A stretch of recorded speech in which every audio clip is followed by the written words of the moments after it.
Tonight we're learning the killer taken down by police over the weekend is no stranger to the law. Authorities say 28-year-old Bernard Smith has a violent criminal past, including a gun charge, and right now they're working to determine if Smith is linked to more shootings last Saturday morning that left 2 victims dead and 1 hospitalized with serious injuries. CBS 12's Lily Ortiz joining us in Fort Pierce, where police just identified the victims. She joins us now with why this tragedy hits close to home for officers.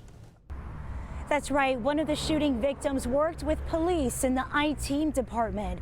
And as authorities try to piece together this investigation and see if the suspect killed is linked to the 2 deaths and injury, one city commissioner is remembering these victims. It affects the families, it affects the whole neighborhood, it affects the whole city. At Monday night's Fort Pierce City Commission meeting, leaders addressed the gun violence that shattered a tight-knit neighborhood last Saturday morning, including the death of a police department employee. Commissioner Curtis Johnson, seen here embracing the deputy chief of the Fort Pierce Police Department, knew one of the victims, 24-year-old Devin Bradley. Johnson says Bradley was doing amazing things at the police agency, working in its IT department. He was a civilian employee of the police department, but yet he touched a lot of the lives, right? He kept our IT infrastructure running. A great young man, you know, I'm really concerned about those that work with him. His grandfather and all those guys, who was a minister in our community. Police say the suspected gunman, 28-year-old Bernard Smith, died during an exchange of gunfire with cops in the 1600 block of 25th Street. Smith had been linked to a car theft investigation that occurred around 11 a.m. nearby before things took a dangerous turn. While securing the scene, officers later found Bradley and 59-year-old Roosevelt Benjamin dead. Benjamin was a postal worker who loved ones described as a loving father and husband.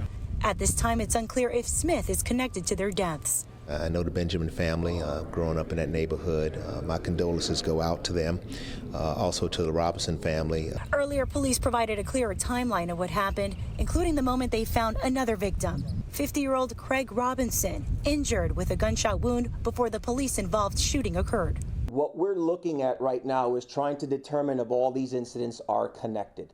Right now, what we can definitively say is that that car theft was connected to the officer-involved shooting. We know that that was the same subject of the car theft, but right now we're trying to determine if the other incidents are in fact involved. FDLE is handling the shooting that killed Smith. The 3 officers involved are on administrative leave. Meantime, the police department is continuing its own investigation into the shootings of the 3 other victims. In Fort Pierce, I'm Lily Ortiz, CBS 12 News. Hi, I'm Liz Quirantes. Click like and subscribe buttons if you want to see more stories like this that impact you.